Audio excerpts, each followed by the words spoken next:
I've started the recording now, so I'll just bring the slides up. Sorry about that. Thanks. Perfect. Thanks, Vicky. Sorry, I thought it's better to record for people that can't attend today. So, hi everyone, my name's Claire and I'm the Learning Officer for Bristol Aging Better. So to start this webinar, we first want to clarify what we mean by co-production in research so that we're all on the same page before we begin. So just starting off with co-production as an approach means different things in different contexts, and it can get really quite complicated trying to come up with just one definition of it.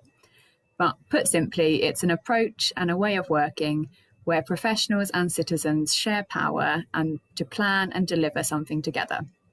So today we're going to focus on co-production within a research setting. And as is always the case in co-production, it can be done in many different ways. There's not just one way of co-producing research. So the Aging Better programmes in Bristol and in Torbay are 2 of 14 Aging Better programmes.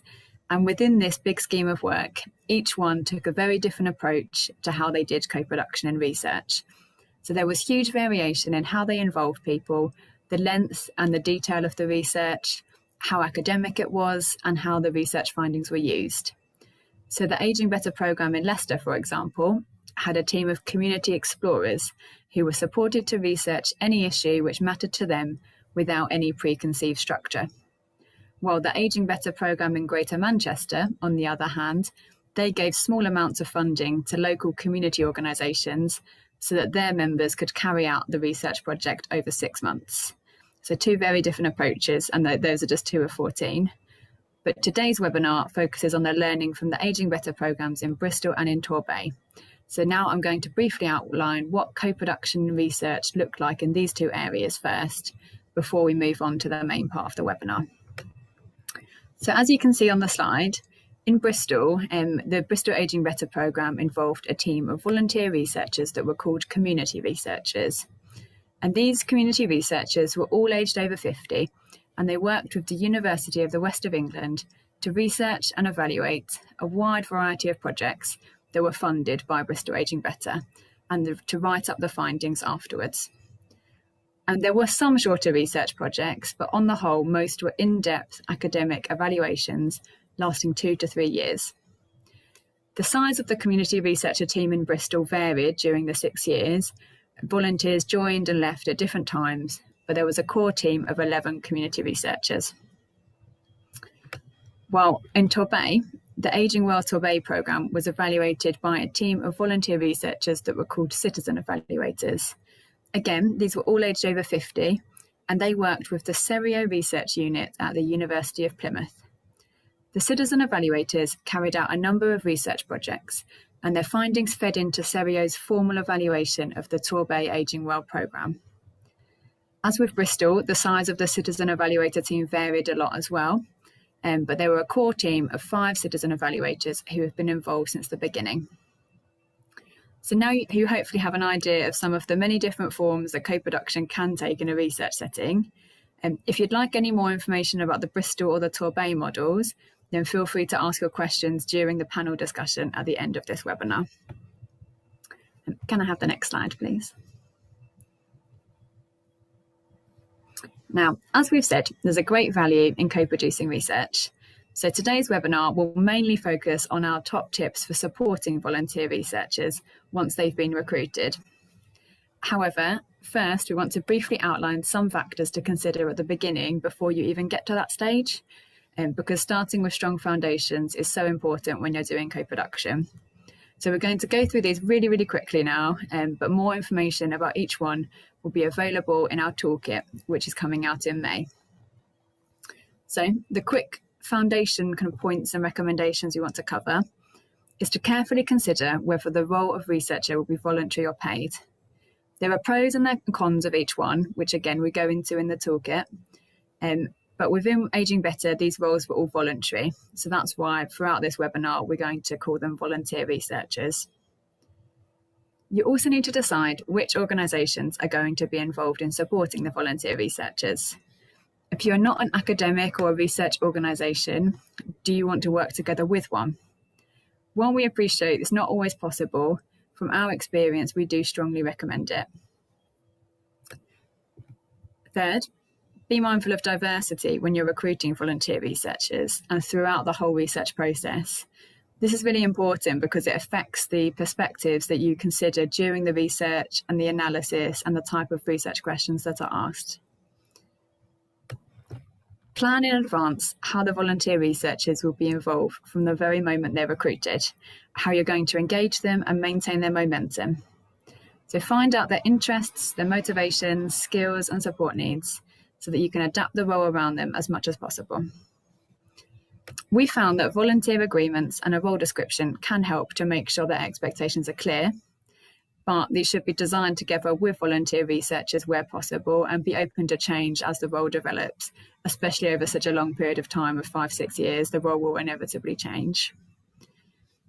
And then our last point about the strong foundations is to make sure you establish the key outcomes and the purpose of the co-research really early on in the project, along with the audience that any research findings are going to be directed towards.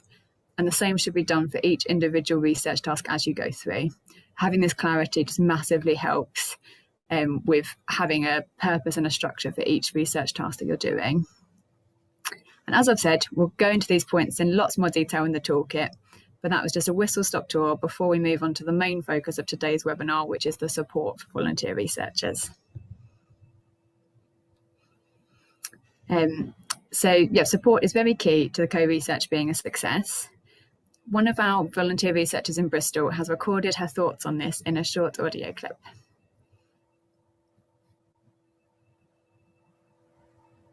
I was so grateful for the heavy lifting done by office staff at Bristol Aging Better and our academics.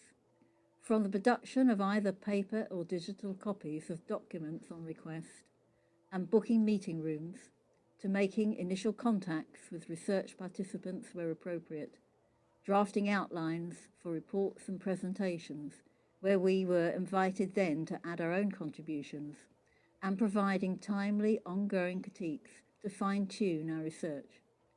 This support left me free to focus on doing what I signed up for, to make a useful contribution to the research project itself. I think that quote from Jenny really sums up why support is so important and it needs to be done properly to enable the researchers to focus on the research itself. So these recommendations in today's webinar are based on what we have found to work well based on our own experiences. There's more than one way to do co-production within research, but this is what we have found to be valuable, and we welcome your discussion at the end. And what we mean by support generally falls into three main categories. So firstly, the sort of technical support around the research process itself, the research side of things, the administrative support, and the support related to the well-being of volunteer researchers. So we will now unpick what this support might look like in practice, and I'll hand over to my colleague, Matt. Hi everyone, I'm Matt from the University of the West of England. And yes, we'll come to the main focus then within this webinar, which is about sharing our recommendations for supporting volunteer researchers. And we split these up into 7 top tips. So, first of all, budget for support. In order to provide a package of support, you need to have an adequate budget. Volunteer researchers aren't a free workforce, and a budget is needed to cover costs such as for paid roles to provide support, training, travel costs, resources, printing, recognition, and many other things. So just because they are volunteers, it still involves costs and a budget is needed. One thing that can be surprising is that volunteers may feel embarrassed about claiming expenses, which of course means that there are hidden costs for the volunteer researcher, such as they're paying for the travel, for stationery, for printing things out. So it's good to establish a culture where all volunteer researchers are proactively encouraged to claim all of their expenses. And this can be done in a number of ways. For example, sending a monthly reminder for expense claims to be submitted, handing out forms at each face-to-face meeting, and generally minimising the bureaucracy involved. Second, paid roles for those engaging in the support of volunteer researchers. So there are some staff costs that need to be considered, because providing this kind of support does take time. Support is so vital for co-produced research to be a success that it can't just be an added extra on top of someone's role, especially if they're already stretched to capacity. So you need to be clear, for example, that staff have the time to read reports, comment on drafts, provide information on request, as well as building up networks through which the research can later be disseminated. You don't necessarily need one specific person whose entire role it is to support the volunteer researchers, but those who are involved in providing support should have enough capacity within their workload. And this support may predominantly come from staff within one organisation, or could be shared between organisations, as long as it's clear who the volunteers should contact, and that there's clear accountability. And it also helps to have a culture within your organisation of everyone being willing to assist volunteers. Another of the Bristol volunteer researchers has recorded her thoughts on this. What really made a difference to our experience was the culture in BAB. We knew that if we rang up, whoever we spoke to would be helpful, they'd know who we were, and ensure that anything we needed was done. We were always treated as valued members of the team. However, the support that's organised should be transparent to volunteers. They need to know who they should contact about any particular issue, and there's always clear accountability. And the support needs to be timely. Having to wait a long time for feedback or a long time for publication can be disheartening for volunteer researchers, which is why staff need the capacity to act. Next slide. So we're on to the next one here. So thirdly, adapt your communication methods to the individuals involved. So contact needs to be regular, but also to respect that volunteer researchers will have many other commitments. So depending on what works for the group, it may be useful to set meeting dates in advance, or explore the option of having online meetings or telephone conference calls. When meetings are in person, it seems obvious that they need to be held in a venue which is physically accessible, easy access via public transport, ideally with car parking available. Recordings of meetings are essential to make sure ideas are followed up and progress is made, and those not able to attend are then kept up to date with those records. Discussions, it should be a kind of culture where there's a ability for people to have frank and open discussion, and that there's a regularity about checking in on the needs and expectations of all parties, and to keep maintaining that common understanding around roles and responsibilities. And it might also work well to have informal drop-in sessions just to discuss things face to face. Number 4, feedback loops. So feedback loops are an important part of co-research and can take a number of different forms. There's a feedback loop about the quality and the content of research. So in co-research, most of the volunteer researchers will have had no previous research experience, and it's valuable for them to regularly discuss the research findings as they emerge. For example, whether they could have done things differently at an interview, or if there were other angles they might explore. And this regular academic feedback, we could call it, is particularly valuable considering that most of the volunteers, they will have lots of valuable background experience that just needs to be aligned with doing the research. Another kind of feedback is about the impact of research findings. To regularly share information with volunteer researchers about their research findings and how they've been used and shared with other stakeholders. Any actions taken as a result and a wider impact of this.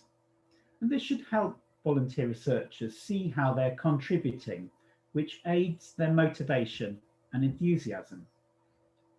And then there's feedback about any other useful information found during the research process.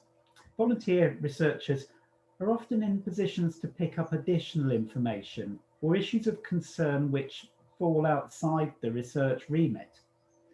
But this information can still provide valuable insights for the organisations involved and acting as a bridge between organisations and the research participants.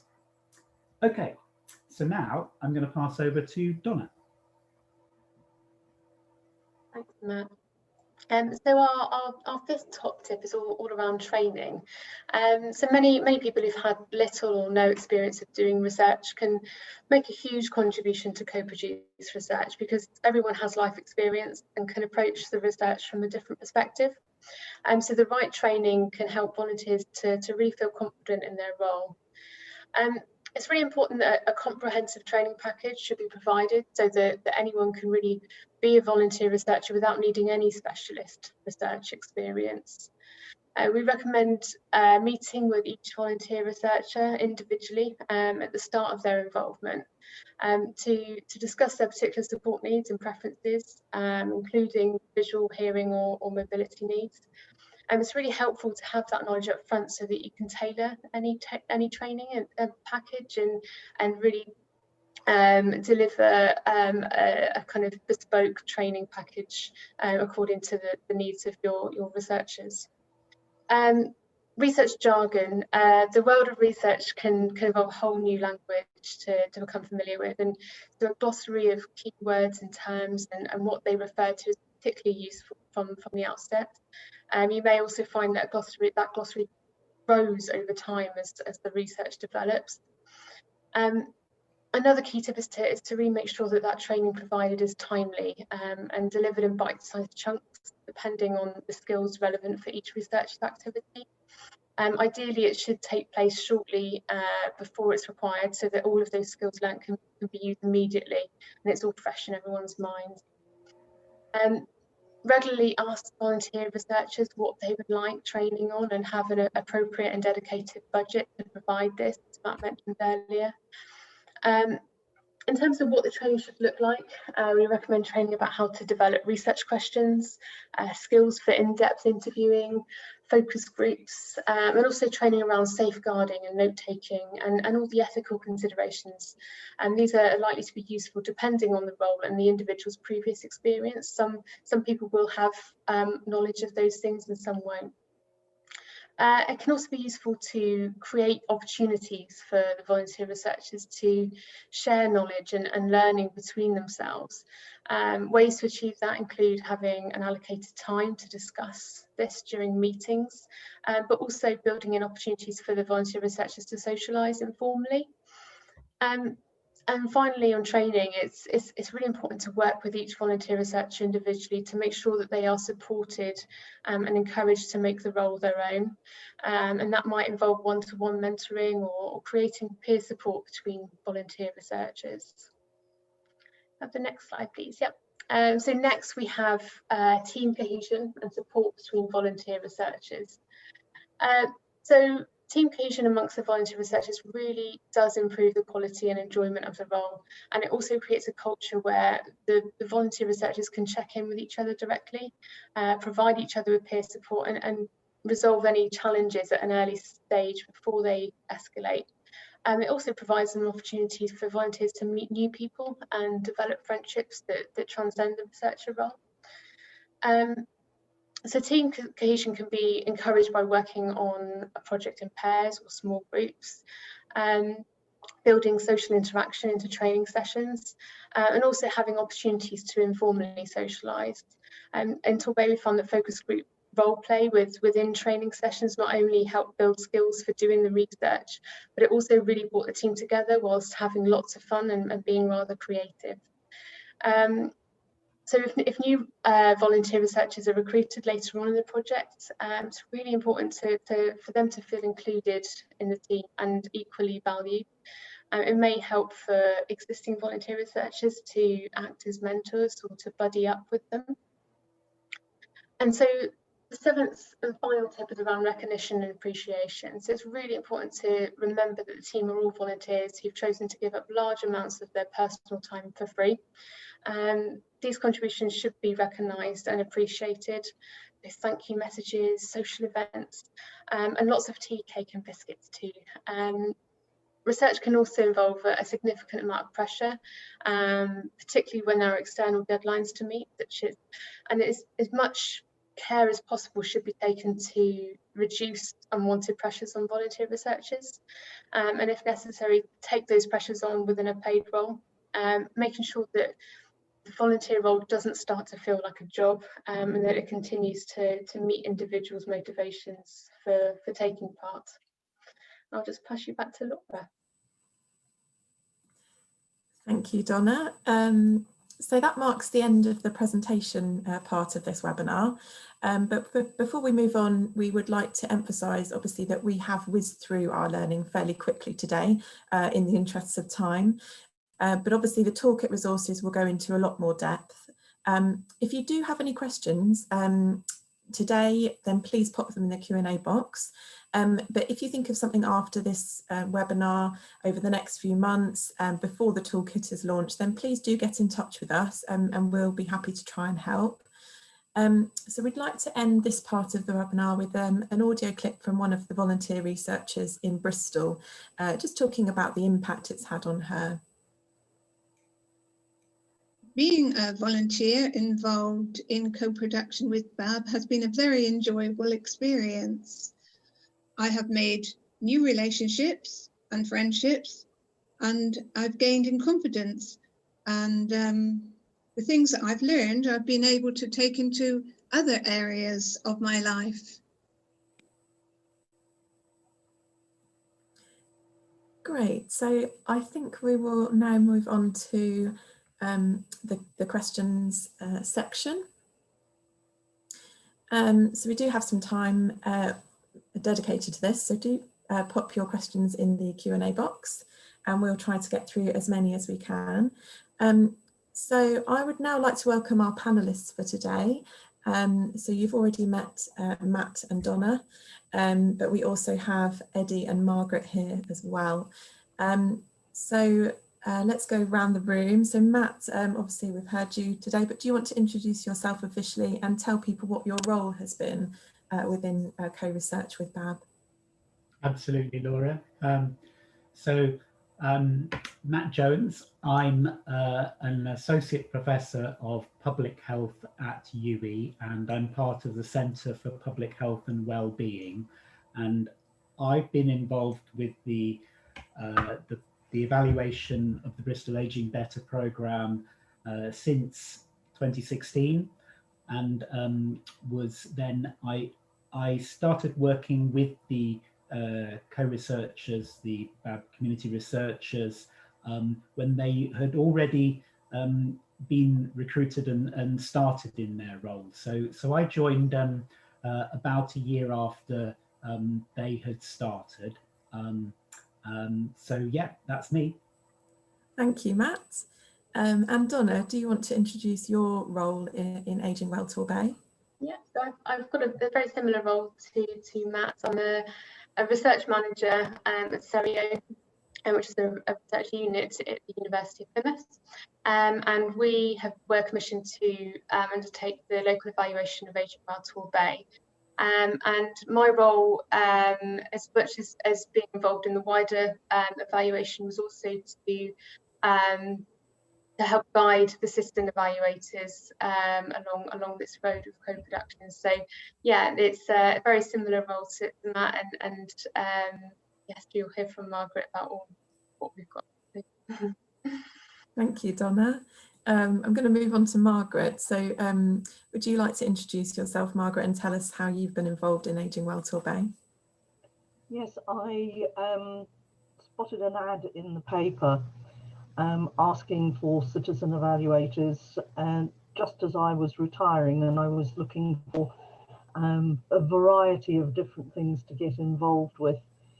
I had no idea what it was going to be. I did know about the Ageing Well programme, and I thought there was an opportunity for me to get to know more about the actual programme, but learning the skills along the way and about ethics, different types of questioning. I was a confident, sort of speaker and writer, but it certainly added to my skills, and I've definitely made new friendships, which have led on to other activities that I'm doing. So it was a really good move going along to that very first meeting. Brilliant. Thank you, Margaret. And now, Eddie, do you want to unmute yourself and introduce yourself? Certainly. I'm Eddie Knazel. I got involved in this. I wasn't one of the original research team. I got involved in it when things have been going on for about a year or so. My background is that I've actually become retired during the BAB. I was actually working a bit when I first got involved. And my background was that I was doing a lot of educational development work and research and evaluation. So I had some knowledge of evaluation work beforehand, but I've actually learned a lot through being involved in this. And it's been great because I knew very little about the whole aging better process, and it's now a big part of my life, quite apart from the fact that I am aging better myself. But I mean, it's been, it's opened up all sorts of interesting things I'm doing nowadays. Brilliant. Thank you, Eddie. Okay, so I'm going to kick off with a question about that initial period of co-research. So does anyone have any kind of top tips, I guess, for things to include in the first meeting? So once you've got a group of co-researchers on board, is there anything that you would particularly want to involve in that first meeting? I'm going to go to Donna for this one. Yeah, I think that first meeting really needs to be about getting to know all of your volunteer researchers and who they are and what they want to get out of the role, and really understanding what their needs are, what they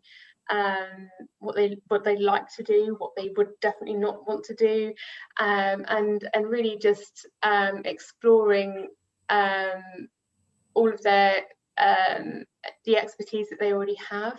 I think that's key. We had in Torbay, we had such a wide variety of different people with different levels of expertise in different areas, and actually as a group they filled in lots and lots of different gaps. So we had experts in education, experts in public speaking, Margaret, and lots of we also had individuals who had done research before, but lots who didn't too. And it's just really just getting that kind of wider understanding of who the new team are, and what they want to get out of it. I think we had a discussion a while ago about how it's really important to be very clear about what the role entails, and what and not to fill it with jargon. I think that is really important. We, on a day-to-day basis, we can talk about all sorts of researchy types of things, and actually it's not necessarily relatable. So yeah, it's really important to be clear and concise, and have that transparency. Thank you, Donna. From a citizen's point of view, Margaret, how would you like that first meeting? What would you like that to involve? Yeah, I think Donna's pretty much covered it, but I think this has been quite a steep learning curve for the universities as well as ourselves, because they hadn't actually worked with citizen evaluators before. So it has very much been a learning process. I think we had no idea when we turned up to the meeting what the process would be. And I think now, I think it would be clearer for us, or for future, sort of, members of the public who are going to do something like this. I think it would be easier for researchers, now that, we've got a toolkit coming up, to actually look at that and see what is needed from the ordinary man in the street or woman in the street who is going to get involved. It was okay, but I think the meeting, when those who'd actually volunteered turned up, that's when it all started, sort of becoming clearer. And I think the initial meeting where we had quite a big group, I think that could have been laid down more definitively, what we were going to be doing and what the benefits to ourselves would be, what we would be actually be able to learn. And I think having someone who'd already done it in the past, rather than just a researcher up there, would be a real help in future going forward. Thank you, Margaret. Some great tips there. I'm going to move on. We've had a question about ethics. Someone says, could you please elaborate on some of the ethical and safeguarding considerations for volunteer researchers? Matt, do you have any comments about ethics and safeguarding considerations? Absolutely. I was just reflecting on our top tips, and while it's really, I think it's really important to be enthusiastic about this whole field and to promote it, but I think in the back of a lot of people's minds they'll be thinking about what are the risks here, and what are the problems that can occur. So I suppose I would preface it that I think my observation is that it often slightly depends on the actors in the room, that some people have got a bit more of an appetite for diving in there and going with the risks, whereas others, and I have many research colleagues who would be very risk averse and would be seriously concerned about the research ethical issues that can arise in this situation. So I think it's that there's a number of responsibilities, and where there's an academic involved, we've got a very clear framework, and so would research agencies that are operating in this world, that there needs to be someone who has governance responsibilities for the ethics. And if I was a member of the community going into a project like this, I would want someone to explain to me, who has responsibility here. That person should have taken their proposals and their work to, in a university, we would take it to a research ethics committee. So there's a level of formality here that I think does need to be in place. Having said that, there are other scenarios where maybe a voluntary sector agency is running a research project which is rather like this, and they might have a slightly different point of view, but I think that their point of reference would be around all the good conduct that we know with regard to supporting volunteers. In fact, if you look at best practice for supporting volunteers in the community and voluntary sector, you see a lot of crossover with best practice for doing research. There's a lot of overlap between those two areas. For example, around safeguarding procedures, it would be much the same. Or around the management of data, we've now got the GDPR. So it's the same fundamental issue: volunteer support and management, and researcher support and management. The ethical issues are very much shared in common, and I think we shouldn't lose sight of that, that it shouldn't be a mystery for senior staff within the voluntary sector or research sector to understand what they need to have in place. And finally then, if you are someone taking part in this, you should get clear answers from them on that subject. Thank you, Matt. Really in-depth answer there.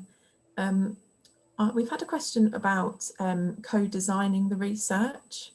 So someone's asked, what extent did each of the projects co-design research, and how did you manage that? Or was it effectively led by professionals only? Donna, do you want to start us off with that one? In terms of the evaluation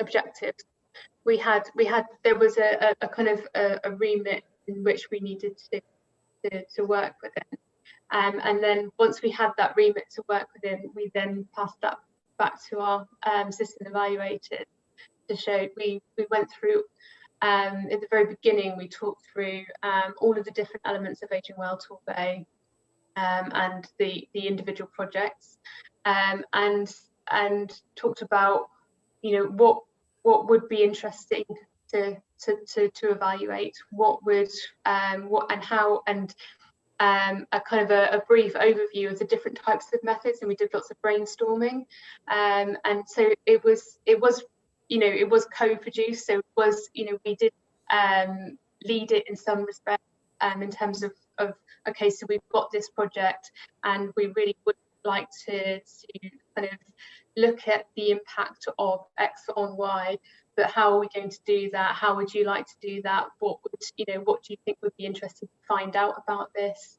And also using the assistant evaluators to actually their own knowledge of the area and the people within it, to really shape the research. So it was co-produced, but within a remit of what we had to report back to National Lottery. Thank you, Donna. We've had quite a few questions in, so I'm going to move on to the next one because we've had some good ones. So someone's asking about the types of activities that volunteer researchers undertook. So looking at, I guess, in Bristol, Eddie, do you want to answer what type of activity you were involved in? Certainly, yes. I think I was mostly involved in the qualitative aspects of the work. So the kind of things I was involved in actually research was interviewing people to a large extent. Also, to some extent, observing things and so on. I think other people were heavily involved in mucking about with numbers. Really nice scene, but I mean, there were elements of the work that were really quite numerical. I think the other thing that I would say in relationship to that is essentially that it's important to actually give people the opportunity to do the kind of work that they're comfortable with doing, because it does vary quite a lot. I know as our work progressed, the storytelling side of it became increasingly important. A number were not actually that comfortable with that, weren't thinking that it's really that solid a way of doing research. I mean, they're wrong about that, of course, in my view, but I think it's very important to kind of understand that sort of thing. Yeah, a lot of it was basically listening to people, watching and observing people, and talking about what I'd seen with my colleagues. Thank you, Eddie. So I guess it's really important to be able to offer different types of activity for different researchers depending on their interests. I think that's one of the strengths of this whole thing, is that there were lots of different kinds of work as a researcher. And that's really unusual. It's not how things work when you're a professional. You don't have a choice in quite the same way about what you choose to get involved in. Great. Margaret, what kind of activities did you get involved in Torbay? We, I think it comes down to the name, with Bristol's researchers, Torbay Evaluators, and we kept fairly detached from the actual Aging Well programme itself. because we were working to actually evaluate what was going on. I mean, we'd turn up to one of the festivals and we'd meet each other there because we'd gone along, because we were of an age to go along to an Aging Well festival. But I know we were all going around having a little snoop and thinking, oh, well, that couldn't go. Well, we like that, and they could have done that better. But as far as what we were doing, we were various different projects, some which had a 1-year funding, some had 2-year funding, and some that have been ongoing. So we were actually interviewing people who were recipients of the Aging Well, sort of funding. So one that we're doing, the longitudinal study, that is carrying on. We're just about to go into our final interviews, which we're going to have to do through telephone conferencing. But the interesting thing was that the people that we talked to really seemed to open up to us in a way that they wouldn't to an official researcher with researcher questions and jargon.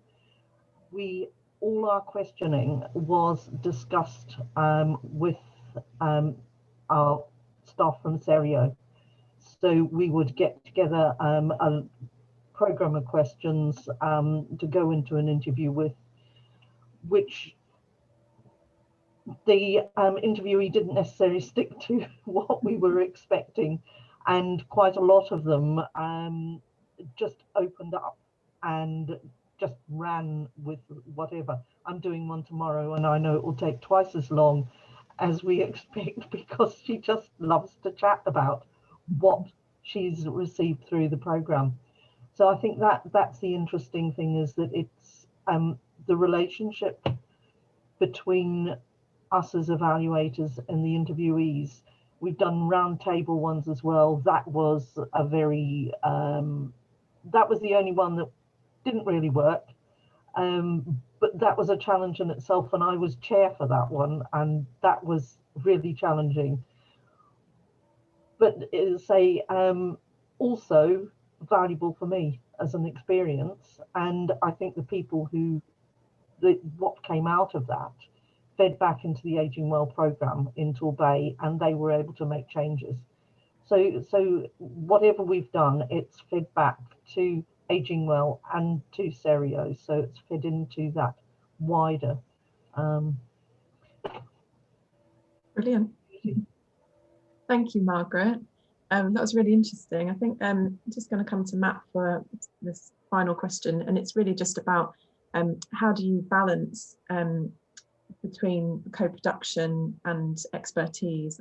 How do you tackle that and kind of make sure that it's equal relationship?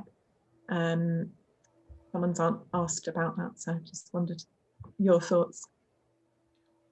Well, I mean, I think there's always a lot of learning here, and I think the more one does it, the more one learns. But I would say it needs to start with some values, and that would be about expertise taking many forms, including life experience and expertise which sometimes people bracket off a thing called research from other kinds of ways of having curiosity or exploring things or a desire to learn more. So research, I don't think, should be bracketed off entirely from other qualities that people have, and therefore that would be the reason why co-research is such a good idea, because you are pooling forms of expertise that you don't might get excluded in a conventional piece of research. That's always the platform for moving forward. But I think that there are some very specific aspects to co-research which need to be, once one's got those values in place, one needs to keep on revisiting them, because often people fall into roles where the experts feel that they're the experts and jump in, or the co-researchers feel that they're the amateurs and step back. So co-research is an ongoing process of constantly reminding oneself of the shared expertise in the room. Thank you. That was a great answer. So we've got about a minute left, and so that we finish on time, I'm going to thank all of our panelists. Thank you so much for your thoughts and sharing your experiences today. We've had quite a few questions come in today, so what we'll do is take a note of those, and we'll get back to people where we can. I will now pass back over to Vicky, but would like to say a massive thank you for coming today, and hope this has been really helpful.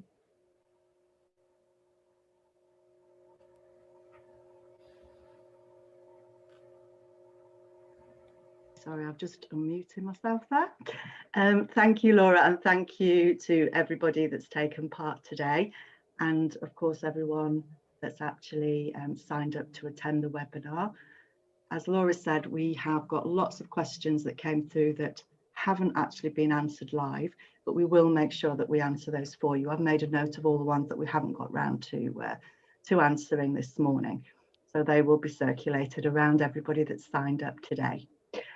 So I'm just going to very quickly end the webinar now by just signposting everybody to the toolkit that will be available around this theme as part of our national online toolkit that will showcase all of the Aging Better co-production themes, and there's around 12 themes actually in total that will be showcasing within that toolkit. And we'll also be following on the learning at our Festival of Learning later on in April and May, where there'll be much more interactive style workshops, discussions and networking sessions that you can take part in, as well as lots of guest speakers that will be coming along to talk about different aspects of co-production from many different perspectives. So we're hoping that you'll be able to come along to that, or at least some of those workshops. And there are obviously some other webinars that we still have yet to deliver. The 8th of March is our next webinar, and we've got quite a few over the coming weeks that you can still sign up to if you haven't already done so. So thank you once again, everybody that's taken part, and we hope to see you again. I'm going to close the webinar down now.